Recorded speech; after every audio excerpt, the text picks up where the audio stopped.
दोस्तों, आज की कहानी है मम्मी जी देवरानी जी तो आ ही रही है ना। दोस्तों, कहानी शुरू करने से पहले अगर हमारे चैनल को सब्सक्राइब नहीं किया हो तो कर लीजिए ताकि आपके पास पहुंचे हर रोज नया वीडियो।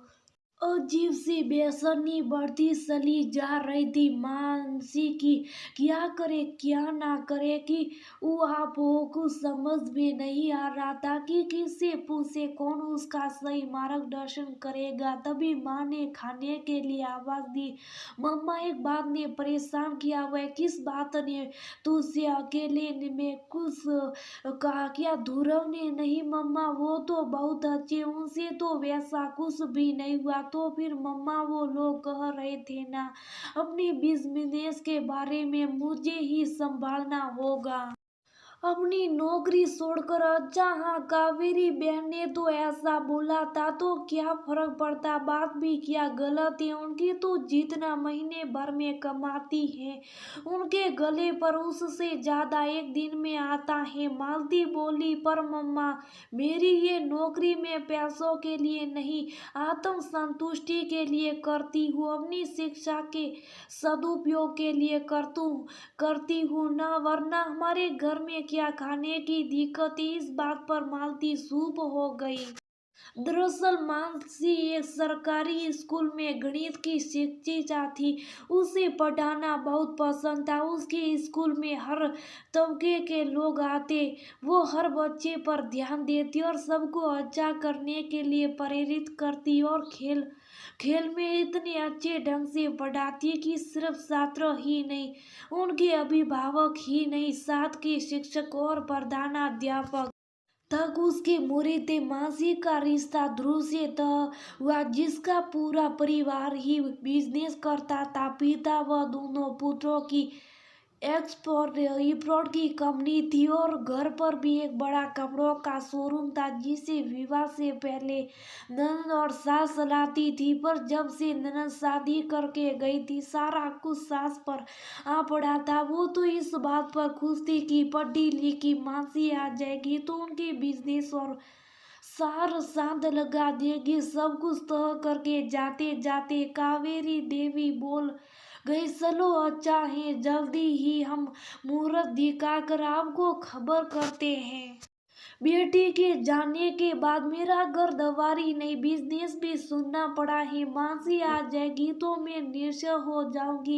इनसे कह रखा है मैंने, चार धाम की यात्रा करवा लाई मुझे। दोनों बेटे इनका बिजनेस संभाल लेंगे और घर वाला बिजनेस। मेरी बहू अभी तक मासी इस सोच में थी कि वो लोग खुले विचारों के सुख संपदा है, घर में नौकर चाकर है ही और शेर भी एक ही है, तो शायद उन लोगों को मासी की नौकरी से कोई दिक्कत नहीं होगी।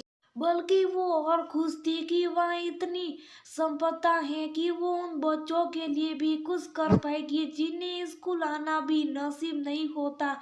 पर सासू माँ के मसूबे जानकर मासी पर अजीब बेचैनी छा गई थी। आधा सेशन हुआ ही वो 20 में नौकरी छोड़ देगी तो उन बच्चों का क्या होगा? उसकी शिक्षा और इच्छा का क्या होगा जो वो उस सबकी मदद में लगाना चाहती है? उसके जीवन के उद्देश्य का क्या होगा? उसके कुछ कर गुजरने के जुनून का क्या होगा? इसी बेचैनी में उसने ध्रुव से बात की। ध्रुव जी, आधा सेशन हो चुका, अगर अभी मैंने स्कूल छोड़ दिया तो बच्चों को बहुत परेशानी आएगी, तो क्या इस सेशन तक मैं कंटिन्यू कर सकती हूँ? प्लीज मासी देखो, ये डिपार्टमेंट है मेरी माँ का, पर तुम्हारी इतनी इच्छा है तो मैं बात करूँगा माँ से। अगर 6 महीने वो किसी तरह काम चला लेगी, पर कह नहीं सकता उन्हें मना पाऊंगा या नहीं। 2 दिन बाद कावेरी का ही फोन आया, थोड़ी नाराज थी। मासी, ध्रुव ने हमें बताया कि तुम 6 महीने और नौकरी करना चाहती हो। देखो बेटे, हम खुद ही बेटा हो या बेटी घर बिठा कर नहीं रखना चाहते। हमें तुम्हारी नौकरी से तो कोई दिक्कत नहीं, पर जब हमें घर में तुम्हारी जरूरत है तो क्या ये उचित है कि तुम बाहर नौकरी करो। मम्मी जी बस 6 महीने, बच्चों के भविष्य का सवाल है। फिर आप जैसा कहेगी मैं वैसा ही करूँगी, घर का बिजनेस संभाल लूँगी। तब तक 6 महीने मुझे बिजनेस संभालने की ट्रेनिंग भी तो लेनी होगी ना। आप सबसे कावेरी मान तो गई, पर मासी समझ नहीं पा रही थी कि वो ये शादी करके सही कर रही है या नहीं, क्योंकि उसे अपनी इस नौकरी से बहुत प्यार था। उसे लगता पता नहीं किताब कापी से निकल कर कपड़े गलने तक का सफर वो कैसे तय करेगी, पर सिवाय इस बात के इनकार की और कोई वजह नहीं थी। माता पिता भी इस रिश्ते को लेकर खुश थे और वो भी जानती थी कि ये नौकरी वाली परेशानी तो किसी से भी रिश्ता होने पर आ सकती है। तो सब समय पर छोड़कर उसने ध्रुव के साथ मंगल फेरे ले ही लिए। रात को खाने की मेज पर सास ससुर पति से लेकर देवर तक बिजनेस के दाव पेच सिखाती और वो अपने अंकों की अलग ही दुनिया में विसरती रहती। और परिवार वालों की भी बात गलत नहीं थी कि घर का बिजनेस भी तो कोई संभालने वाला होना चाहिए। उससे इनकार करने का मतलब अपनी जिम्मेदारियों से भागने जैसा ही हुआ।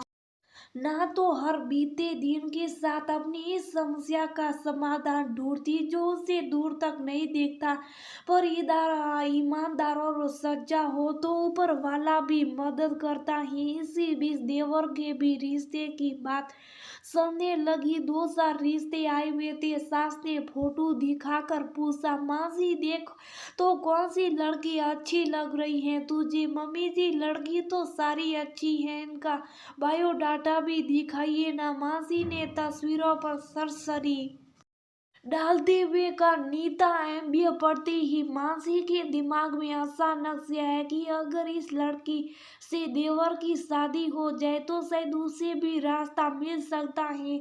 निष्ठा अच्छी लड़की थी, देखने सुनने में भी और बात विस्तार से भी।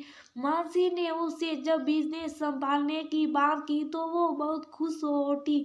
अब मानसी को तो अपने घर के प्रति की जिम्मेदारी से निपटने का तो रास्ता मिल गया था, लेकिन वो 6 महीने के बाद भी नौकरी करती रहेगी। घर वालों के आगे ये खुलासा करना उसे बम फोड़ने के जैसा लग रहा था। कैसे कहे कि बेसनी नहीं। फिर एक बार उसे आ घेरा था कि एक दिन एक खुशखबरी आई कि मानसी का चयन राष्ट्रीय शिक्षक सम्मान पुरस्कार के लिए हुआ है। 5 सितंबर को उसे राष्ट्रपति अपने हाथों से पुरस्कार देंगे।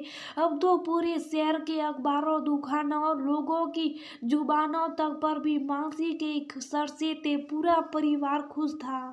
सास ससुर भी खुद को गौरवान्वित महसूस कर रहे थे। अब मासी के पास अपनी तरफदारी करने का मौका भी था और हक भी। खुशी के माहौल में उसने कह ही दिया, क्या मैं अपनी नौकरी आगे भी जारी रख सकती हूँ। मुझे लगता है मुझे ऐसा करना चाहिए ताकि मैं समाज और देश के लिए कुछ अच्छा कर पाऊँ और परिवार के लिए बहुत खुश। कावेरी अचानक ठिठक हो कि उसका इंतजाम हो गया है।